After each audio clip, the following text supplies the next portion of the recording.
This is David, a man in his mid-30s, born into a Yoruba family in Lagos. The only son, the first child. But in the eyes of his family, he was not a son. He was not a man. He was a mistake. David had the innocence of a child. His mind, gentle and playful, never grew up with his body. While other boys became loud, bold, and sharp, David remained slow, curious, and simple-hearted. And in a home like his, a proud Yoruba household, led by Chief Richard Adewale, a father who believed in strength, in success, in pride, there was no place for a son like David. David was mocked every single day of his life. Before the story begins, please leave us a comment telling us which state or city you are watching from. As a little boy, he would come home from school with crooked drawings. He would hold them up, smiling from ear to ear. "Daddy, see, I draw you." And truly, he had drawn his father a big round belly, tiny legs, and a huge head. The sisters burst into laughter. Elizabeth, the eldest of the girls, clapped her hands in mockery. See our artist, oh. Daddy, you look like roasted yam inside his drawing." The whole compound joined in the laughter. Neighbors peeped through the window. Richard, his father, turned red with embarrassment. "You foolish boy. Is this what you bring to me? Instead of reading your books, you waste time drawing nonsense." He slapped the paper out of David's hand. "You are not my son. I wish God gave me another boy." David bent down, picked up the drawing, and hugged it to his chest. With tears in his eyes, he whispered softly, "Sorry, Daddy. Next time, I will draw you fine." But next time never mattered. Every effort David made was mocked. If he laughed too loudly, they told him to shut up. If he asked simple questions, they called him stupid. If he tried to help, they shoved him aside. His 6 younger sisters, Elizabeth, Sarah, Naomi, Ruth, Mary, and Deborah, treated him like a clown. At meals, they teased him. "Brother David, do you want feeding bottle? Should we buy you baby chair too?" When he mispronounced words, they laughed until their stomachs hurt. "Even small Deborah speaks better than you." And their father, Richard, encouraged it. "Mock him well. Maybe he will wake up from his stupidity." Even their mother, Grace, turned away in shame. She loved her son in secret, but in public, she stayed silent. To defend David meant to invite ridicule on herself. So she watched, she prayed, but she never fought for him. As David grew from a small, quiet child into a gentle teenager, one thing became painfully obvious to everyone around him. David was different. Not cursed. Not lazy. Not foolish. Just different. He laughed like a child, asked innocent questions at the wrong moments, and smiled even when shouted at. He struggled to follow conversations, but he could spend hours lost in colors and lines. Drawing was the only thing that made sense to him. But to the Adewale family, difference was shame. Especially because David was the first son. In Yoruba culture, a first son carries weight: tradition, legacy, expectations. But David carried only one thing: a broken pencil. And the world around him didn't know what to do with that. Long before the apprenticeships began, school was the first battlefield. David struggled in class. While other children wrote notes, David filled his exercise books with drawings. Trees hugging clouds. Houses floating in the sky. His teachers were frustrated. "Madam Grace," they would say, "your son does not listen. He draws during maths. He draws during English. He draws during break time." Grace would apologize quietly, shrinking inside herself. Richard was harsher. Each time the teacher's report came, he would tear David's books in anger. "Are you mad? Is this what I send you to school to do?" David would gather the torn pieces secretly and tape them back together at night. He didn't understand the anger. He only understood the lines and colors. Everywhere David went, whispers followed. Is that not the Adewale first son? Something is not right with him.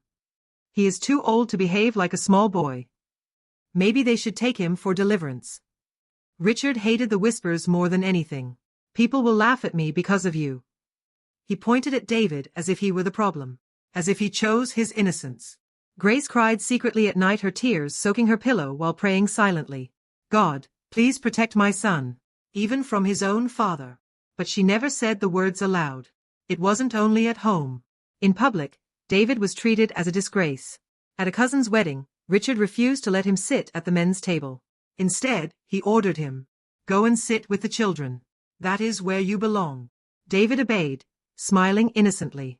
He clapped along with the kids, even joined their games. To him, it was fun. To the family, it was shame.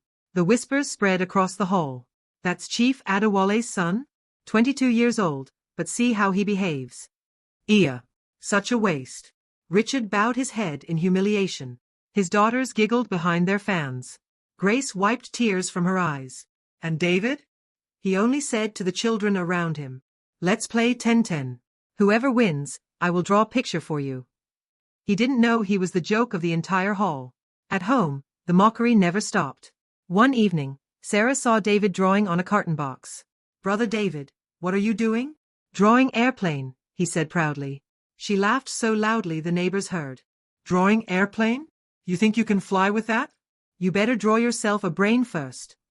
Elizabeth joined in. "Even goats in the market are more useful than you. At least people eat them. What do you give us?" "Shame." The younger ones clapped and laughed. David only smiled, lifted his carton, and said softly, "One day, my airplane will fly. Then I will carry all of you inside." They burst into louder laughter. This one has finally run mad. But when the lights went off, when everyone slept, David cried. Alone, in the dark, his tears soaked his pillow. He would whisper to himself, "Maybe tomorrow, they will clap for me. Maybe tomorrow, Daddy will smile at me." But tomorrow always brought more insults. As David grew older, his humiliation only deepened. By the time he was a teenager, the gap between him and his sisters became painfully obvious. While they excelled in school, winning prizes and making their parents proud, David struggled with the simplest things. Elizabeth, barely 13, came home one day with a mathematics trophy. The family gathered, clapping and rejoicing.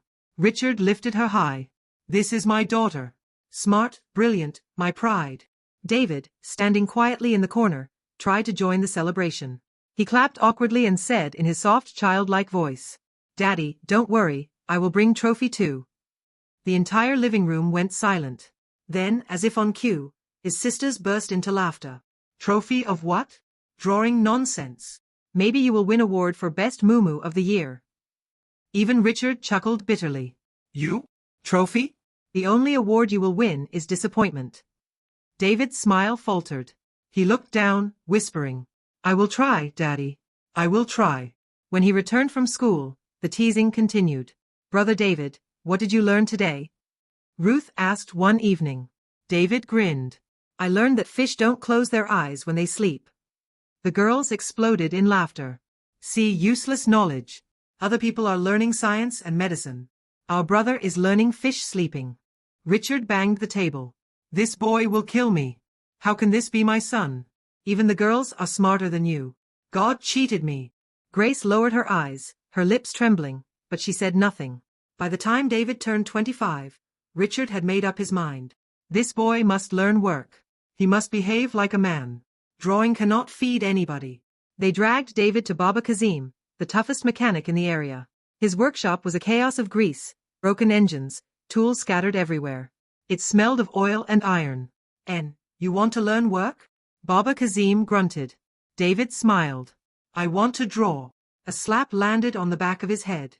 "You will fix car, not draw nonsense." But mechanics was a disaster. They asked David to pass a spanner. He stared at it, smiled, and said, "It looks like pencil." He spent the day drawing the shapes of tools in the dust. He drew a tire like a round face. He drew a car with wings. Mechanics shouted. Workers mocked him. Children around the workshop laughed. After a week of frustration, Baba Kazim stormed into the Adewale compound and dropped David at the gate. "Please, take your son. Before he draws my whole workshop." The sisters laughed until their stomachs hurt. David just smiled and said, "But I draw it well." Elizabeth, embarrassed by the failure, took it personally. "This boy will not disgrace us. Let's try tailoring." David was taken to Mama Sakira's tailoring studio, a small place filled with fabrics, sewing machines, and women chatting. At first, Mama Sakira thought he was harmless. "David, bring me thread." He brought crayons. "David, measure this cloth." He drew the measuring tape perfectly on paper. "David, learn how to sew." He drew a sewing machine with flowers on it. Customers gathered around him, smiling and giggling at his sketches. "Ah, he is talented. Oh, this is cute." But Mama Sakira wasn't amused. The breaking point came when David mistakenly drew patterns on an expensive lace fabric meant for a wedding. Mama Sakira screamed like a wounded goat. She marched him home, waving the ruined fabric. Please take him. Tailoring is not for him. Drawing is in his blood. Elizabeth was furious. David, why can't you do something normal in your life? David looked confused. But I can draw. Ruth stepped in next. Maybe technical work will help him behave. They sent him to Uncle Madhu, the electronics repairman who fixed radios and TVs. This one ended faster than all others. David drew on customer receipts. He drew on abandoned TV screens. He used resistors to make patterns. Instead of fixing radios, he arranged wires into colorful shapes and smiled proudly. By the third day, Uncle Madhu escorted him home like a returned package. Take him. Before he electrocutes himself or draws my shop away. Ruth hissed. This boy is useless. David only laughed softly. But you didn't see the picture I draw. Chief Richard could no longer hide his disappointment. His friends mocked him. His neighbors talked behind his back. His pride was bruised. One night, he stormed into David's little corner and grabbed all his drawings. Every sheet, every sketch, every dream, every piece of David's heart. Richard tore them into shreds. You will not draw again. You will be a man whether you like it or not. David dropped to his knees, trying to gather the pieces, sobbing quietly. Not in anger. Not in outrage. Just sadness. Daddy, please, that is my picture. But his father walked away, and the sisters watched. Some mocking, some indifferent. Naomi looking conflicted but silent. Deborah copying her sisters without understanding. David hid the shredded sketches under his pillow. That night, Grace found him quietly taping the pieces back together with shaky hands. He smiled up at her, eyes wet but shining. Mummy, see, it's still beautiful. Grace broke down. She turned away and cried into her wrapper so he wouldn't see her tears. The shame of David's difference pushed the family into desperation. They took him everywhere. To church for deliverance, to prophets for prophecy, to herbalists for cleansing, to distant uncles for advice, to neighbors who claimed his spirit was too soft. Everyone had something to say. Give him bitter herbs. Beat him more. Remove drawing materials. He has a gentle spirit, he needs to be toughened. Take him to the village. David didn't understand any of it. He just smiled through the confusion. Sometimes during prayer sessions, while others clapped and shouted, David sat drawing the pastor's shoes. Even the pastor became frustrated. This boy needs discipline, not pencil. David's gift was trying to survive. Every attempt to force him into normalcy failed. Every punishment only made him quieter. Every apprenticeship only taught him one thing. The world didn't want him to be himself. But he kept drawing. Late at night. Early in the morning. During chores. Behind the house. Under the mango tree. With broken pencils. On torn papers. On walls. On sand. Drawing was not what he did. It was who he was. And no amount of pressure could remove it from him. As the years passed, his sisters went off to university. They returned with degrees, certificates, and big dreams. David remained the same. Now a grown man in his mid-30s, he still asked questions like a child. He still laughed at simple things.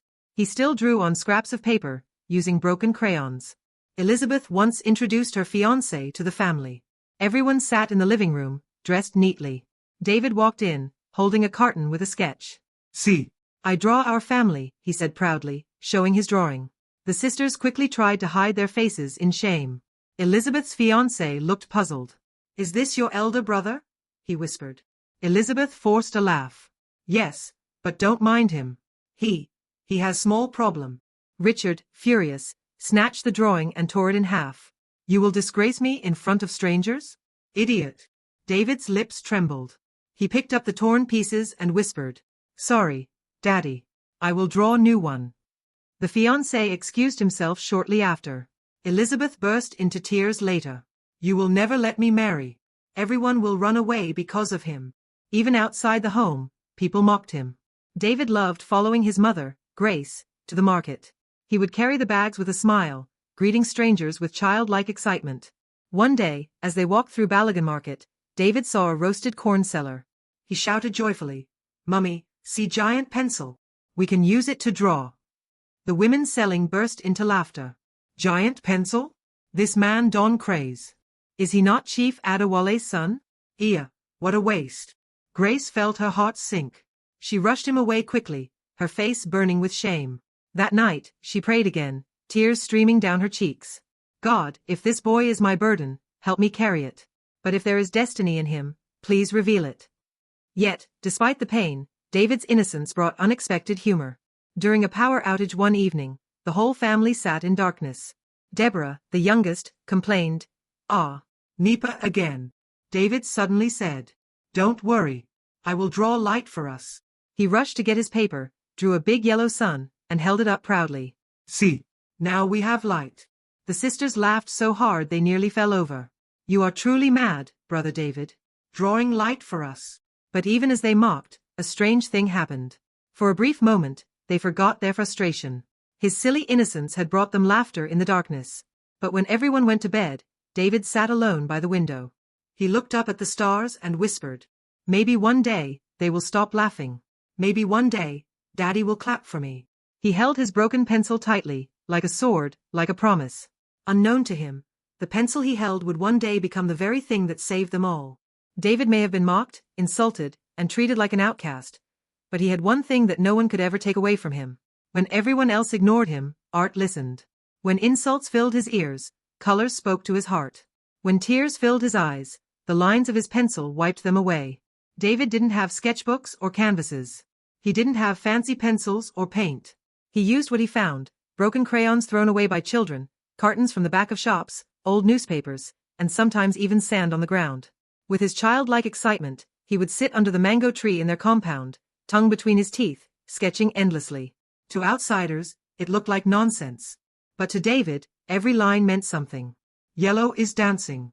Blue is crying. Red is angry," he would say to himself with a smile. Sometimes, neighbors would watch and laugh. See Chief Adewale's son, wasting his life on colors. 30 years old, but he's still playing with crayons. Even his sisters continued their mockery. Mary once walked past him while he was drawing.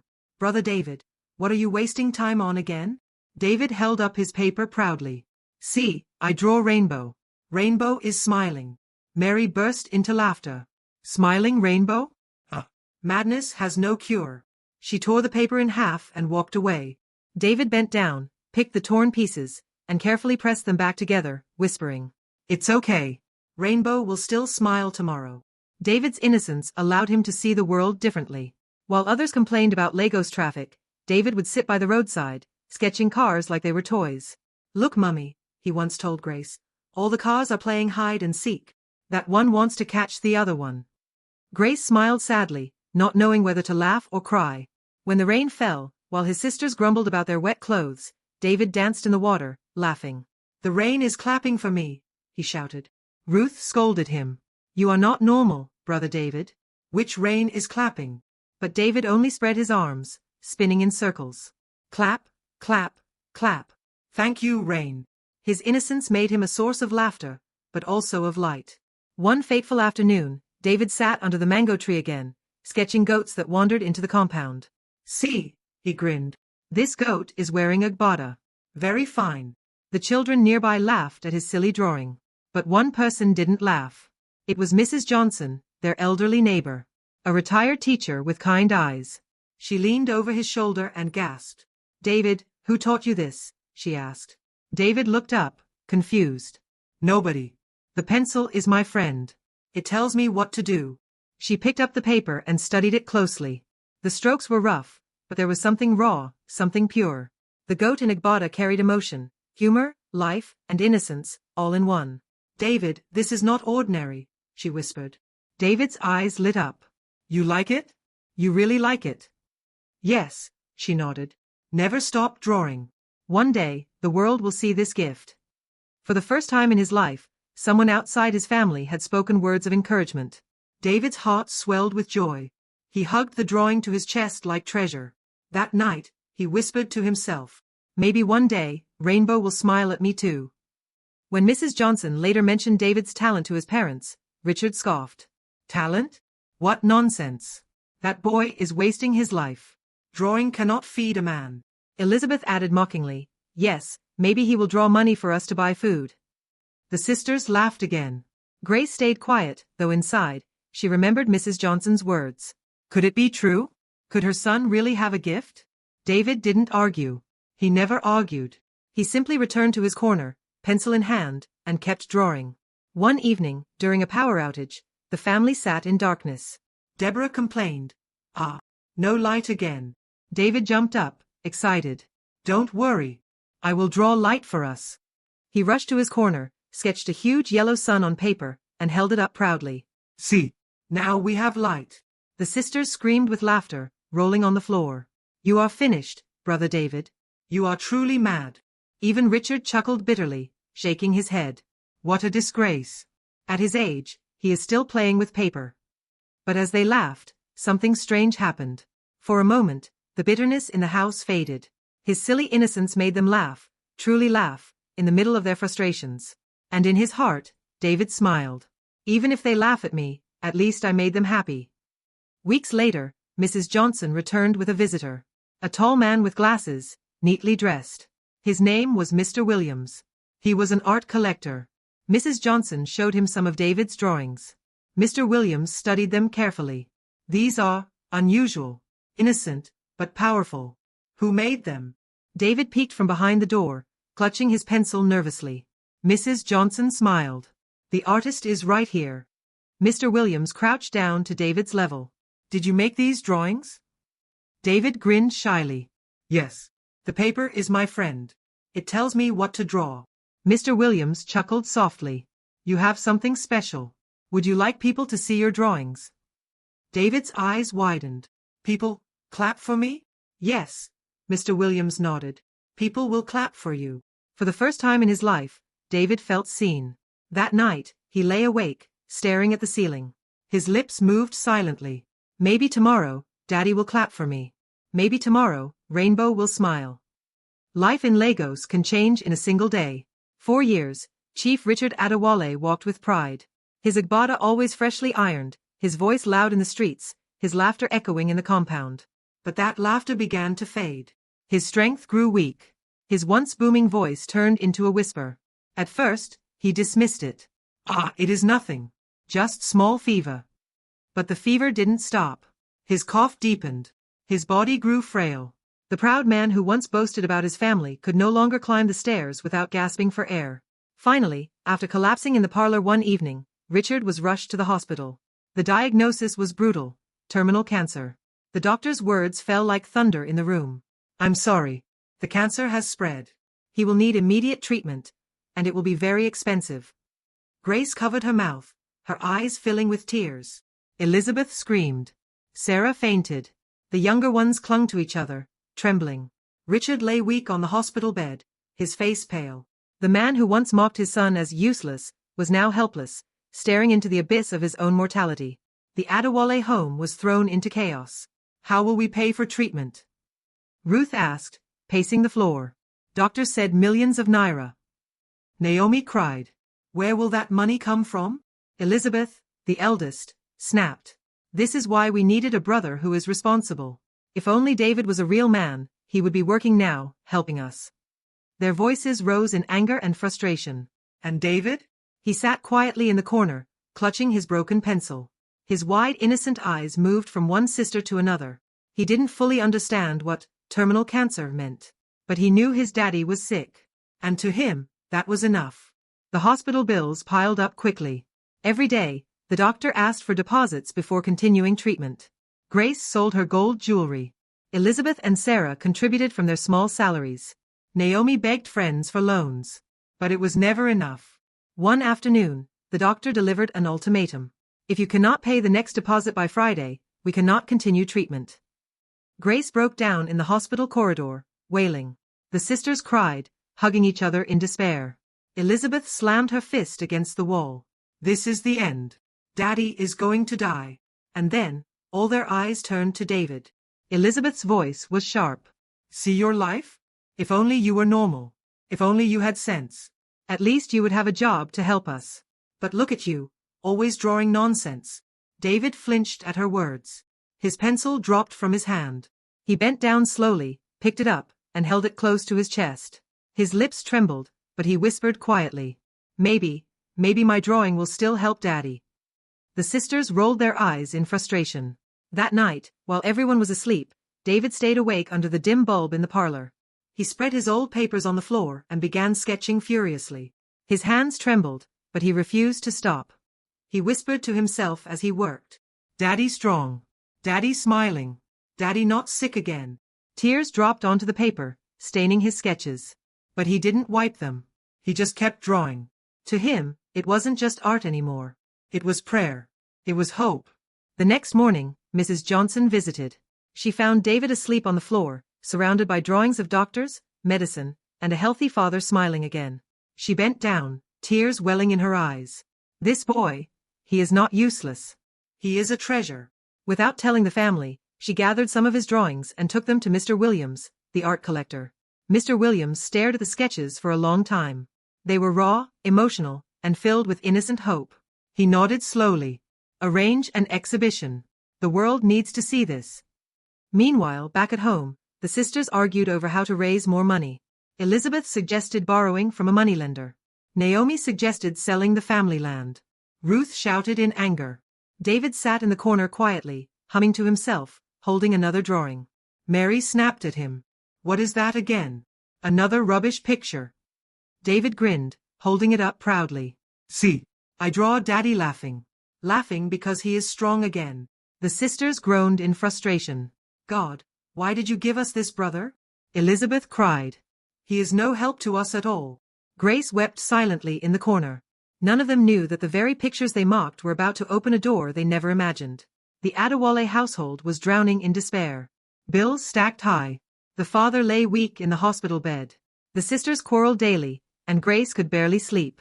But in the middle of all this, a miracle was quietly forming. Through the one person they had all rejected. Mrs. Johnson, the kind neighbor, wasted no time. She convinced Mr. Williams, the art collector, to display some of David's sketches at a small gallery event in Lagos Island. The pieces were unusual, crude yet full of emotion. One drawing showed a man with tubes in his nose, but his face was smiling. Another showed a huge rainbow hugging a crying child. Another, a father in Agbada standing tall while a boy looked up at him with wide, innocent eyes. The visitors stopped. They stared. Some shook their heads in amazement. Who drew this? A woman asked. A man with the mind of a child, Mr. Williams explained softly. His name is David. That evening, something extraordinary happened. People began to buy the drawings. Not out of pity, but because they felt something raw and real in them. The colors carried a kind of innocence the world had long forgotten. One buyer whispered, "This is not just art. This is honesty on paper." By the end of the night, David's sketches had sold for more money than the Adewale family had seen in months. When Mrs. Johnson brought the news, David clapped his hands like a child receiving candy. People clap for me? They like my drawing? Yes, David, she smiled. They love it. David giggled. Then I will draw more. I will draw sun, moon, rainbow, everything. For the first time in his life, his passion, the very thing that had brought him mockery, was bringing him recognition. When the money from the first sales was handed to Grace, the sisters stared in disbelief. Where did this come from? Elizabeth demanded. Mrs. Johnson smiled. From David's drawings. The room went silent. The same sisters who had torn his papers, who had laughed at his crayons, now stood frozen. Elizabeth whispered, "You mean people paid for that nonsense?" Mrs. Johnson shook her head. "It is not nonsense. It is a gift. A gift you all failed to see." David simply smiled, holding another sketch. "See, I draw money. Now money is smiling too." Word spread quickly. A newspaper picked up the story of the innocent artist of Lagos. The headline read, "Rejected son, remarkable talent, the childlike genius of David Adewale." Soon, television stations called for interviews. David, in his oversized shirt and simple trousers, sat in front of cameras, smiling shyly. "David, why do you draw?" a reporter asked. David grinned. "Because paper is my friend. When I am sad, paper listens. When I am happy, paper claps for me." The audience melted. His innocence wasn't something you could fake. Art collectors from abroad began bidding for his work. Galleries in Ikoyi and Victoria Island requested his paintings. Within months, David had made enough money to not only cover his father's medical bills but also stabilize the family's finances. The day David walked into the hospital with Grace and handed a full deposit to the doctor, the man stared in disbelief. "Where did you get this money?" he asked. Grace's lips trembled. "From my son. From the one we all neglected." The doctor smiled softly. "Then God has truly blessed you." Richard, lying weak on the bed, overheard. His eyes widened. For the first time, he looked at David with something other than anger. He whispered, his voice breaking. My son? David leaned closer, giggling softly. Yes, Daddy. I told you my drawing will help you. But David didn't stop at paying for his father's treatment. He also used his new income to help his sisters. Elizabeth wanted to return for her master's degree. David quietly handed her the tuition. Go and learn more. Then you will come and teach me, he said with a wide grin. Sarah needed money to start her fashion business. David gave her seed capital. Buy cloth, buy thread. I will draw your shop for you, he said innocently. Naomi dreamed of becoming a lawyer. He paid her law school fees. Lawyer Naomi, he laughed. When people laugh at me again, you will arrest them. Each sister broke down in tears as he helped them. The very brother they once mocked was now their savior. Soon, the entire neighborhood knew. The same neighbors who once whispered, "That boy is a waste," now said, "Ah, God is wonderful. So this is how he works." The rejected stone has become the cornerstone. Children ran after David in the street, shouting, "Uncle David, draw me too." He would laugh, squat down, and sketch them with wide smiling faces. At one television interview, the host asked, "David, your father once rejected you. How do you feel now, helping him?" David looked into the camera, his eyes wide with innocence. "Daddy was angry before, but it's okay. I don't keep anger. I draw a smile for him now. When he sees it, maybe he will laugh." The host blinked back tears. The studio audience clapped. In that moment, David's story became not just about art, but about forgiveness, love, and second chances. The hospital room was quiet. The beeping machines hummed softly. Chief Richard Adewale, the once proud father, lay on the bed, frail and humbled. His eyes were sunken, but his spirit was broken even more. For the first time in decades, he looked at his son not with anger, not with shame, but with tears. "David," his voice cracked. "My son, forgive me. I called you useless. I wished for another boy. I mocked you, denied you, and yet, here you are, paying my bills, saving my life. Forgive me." The room fell silent. Grace wiped her tears. The sisters bowed their heads in shame. David tilted his head like a curious child, then smiled brightly. "It's okay, Daddy. I already forgave you long time ago. See," he pulled out a sketch from his bag. "I drew you smiling. No more crying picture." Richard broke down, sobbing like a child. For the first time, father and son held each other without shame between them. One by one, the sisters approached him. Elizabeth knelt, tears streaming down her face. "Brother David, we mocked you all your life. We called you names. We made you a joke. But today, you are our hero. Please forgive me." David smiled and lifted her up. "Sister, it's okay. You are not bad. You were only laughing. Now we can laugh together." Sarah wept, hugging him tightly. "I am sorry too. You gave me money for my business when I gave you only insults. Please forgive me." David patted her head gently. "I like your dresses. One day, you will sew for me too." Naomi, Ruth, Mary, Deborah, each one came forward, broken, ashamed, but grateful. And David? He hugged them all. His childlike heart carried no bitterness. His forgiveness was as innocent as his laughter. From that day forward, the Adewale family changed. Richard, once boastful and proud, became humble and soft-spoken.